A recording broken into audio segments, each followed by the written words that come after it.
à tous d'être venus pour ce petit déjeuner Réinventer l'intranet. Avant de commencer, je vous remercie de votre présence.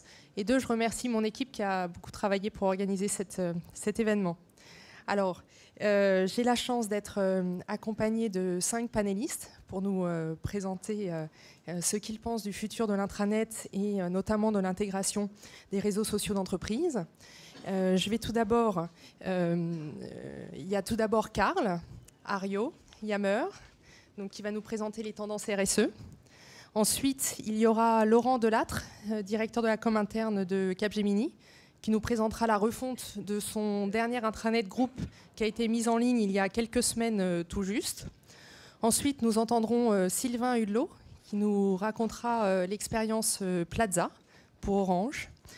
Ensuite, Tom, Carlson Wagonlit Travel, votre expérience également d'intégration des réseaux sociaux. Et enfin, Stéphane Bourgault pour Air France KLM Cargo, et qui nous parlera de son expérience de l'intégration des réseaux sociaux dans le cas particulier d'un service client à l'international, le service client Europe de Air France KLM Cargo. Alors tout d'abord, Karl. On va avoir les slides de Karl. Alors Karl, tu es Senior Customer Success Manager IMEA, ça veut dire Europe, Moyen-Orient et Afrique, pour ceux qui ont du mal le mardi matin. Tu es diplômé du Conservatoire national des arts et des métiers et de l'Université d'Orléans. Tu as travaillé sur des projets informatiques depuis une dizaine d'années chez Renault, IBM, et tu t'es orienté vers le cloud computing. Tu étais visionnaire il y a 5 ans avec Salesforce et les réseaux d'entreprise il y a 3 ans. Et tu as rejoint Yammer en début d'année. Tout à fait. À toi. Merci.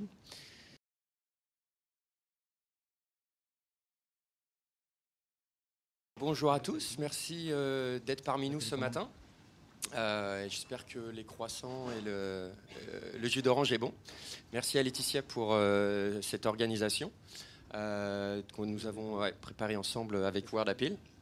Donc voilà, je m'appelle Karl Ario et donc je suis sur la partie Customer Success chez Yammer. Et donc je vais vous parler des dernières tendances des réseaux sociaux d'entreprise ce matin. Brièvement, c'est à moi de cliquer sur, je suppose à droite pour le prochain, voilà. Quelques chiffres, peut-être un tout petit peu d'histoire. Alors, de l'histoire dans les réseaux sociaux d'entreprise, en fait, c'est peut-être plus du journalisme que de l'histoire, puisque c'est pas très très vieux. Juste pour vous rappeler, peut-être vous connaissez le graphique qui est à gauche.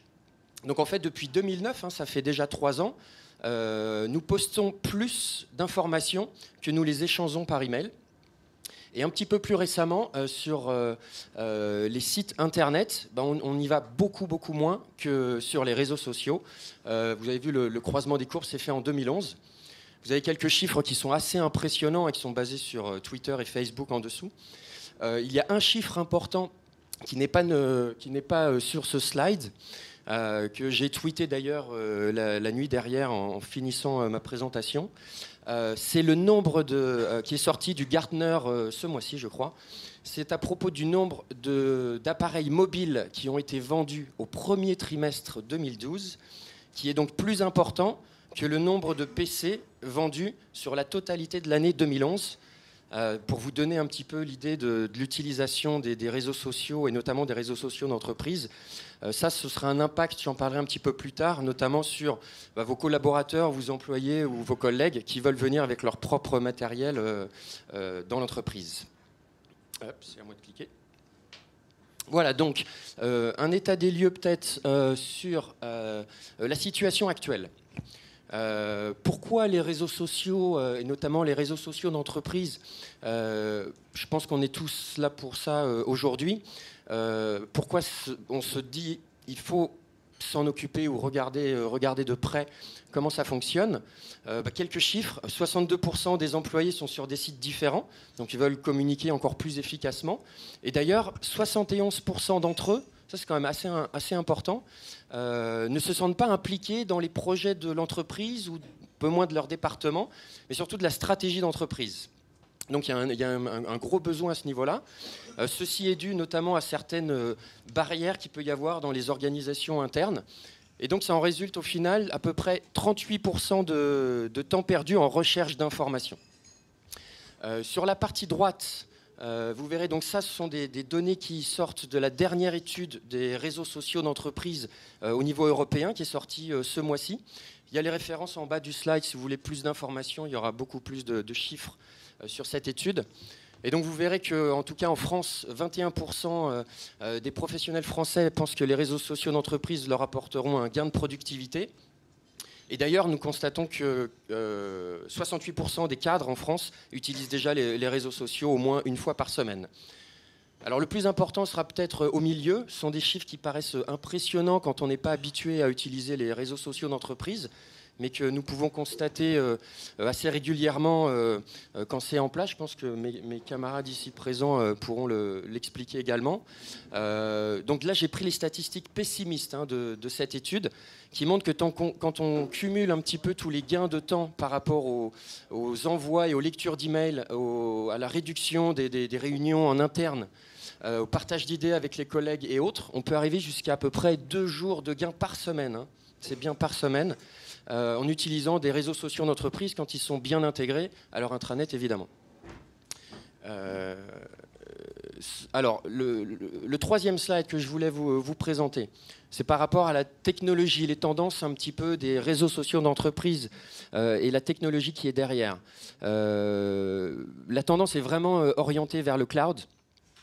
La raison pour ça, qui est maintenant quand même une technique qui est assez éprouvée et sécurisée. Donc pourquoi cela? Parce qu'on peut faire des déploiements quasiment instantanés, aussi bien pour 2 collaborateurs que pour plus de 100 000. Je crois qu'ici, oui, il y a des solutions qui sont assez importantes. Les mises à jour sont rapides. Chez Yammer, il y a des mises à jour toutes les semaines, par exemple. Forcément, c'est divisé par le nombre d'utilisateurs, donc les coûts sont moindres. Et puis, on connaît bien la problématique actuelle de faire plus avec moins. Et puis, quelque chose d'important, et c'est pourquoi on est avec WordAppeal aujourd'hui, c'est une intégration multiple, donc notamment à votre intranet et à vos SharePoints. Vous avez quelques documentations sur les tables. Et WordAppeal, je pense qu'il vous a invité pour discuter de ça un peu plus avant.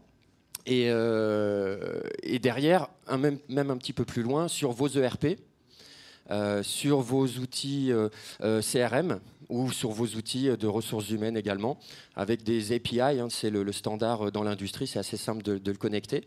Je reviens sur la partie mobile dont je parlais précédemment. Quelque chose d'important aussi, vous allez voir de plus en plus vos collaborateurs et vos collègues vouloir utiliser leur propre appareil mobile ou leur tablette et accéder en fait aux informations de votre entreprise. Donc basé sur de la technologie cloud, ça peut aider au niveau notamment sécurité et facilité d'accès. Tout ça sous contrôle de vos services informatiques évidemment. Et donc l'autre point sera sur la partie sociale, c'est plus sur l'ergonomie en fait de l'application pour que ce soit facile à être utilisé, une prise en main facile, ça ressemble à des outils existants. Surtout on peut partager les documents facilement, on les aime pas, on les aime moins. Et surtout, on a les dernières mises à jour des documents, par exemple, en recevant des notifications automatiquement en fonction des filtres qu'on a paramétrés sur le réseau social. Tout ça m'amène sur le dernier point qu'on appelle l'adoption naturelle. Je crois que Sylvain, à côté de moi, pourra en discuter un peu plus avant durant sa présentation. Donc tout ça, c'est la conséquence un petit peu et c'est vraiment ce vers quoi la technologie s'oriente aujourd'hui. La plupart du temps, de plus en plus, ce sont les métiers en fait qui décident un petit peu des outils d'entreprise qu'ils veulent utiliser. Encore une fois, sous couvert de vos directions informatiques qui approuvent au niveau sécurité et intégration de vos différents systèmes. Mais c'est vraiment la tendance actuelle.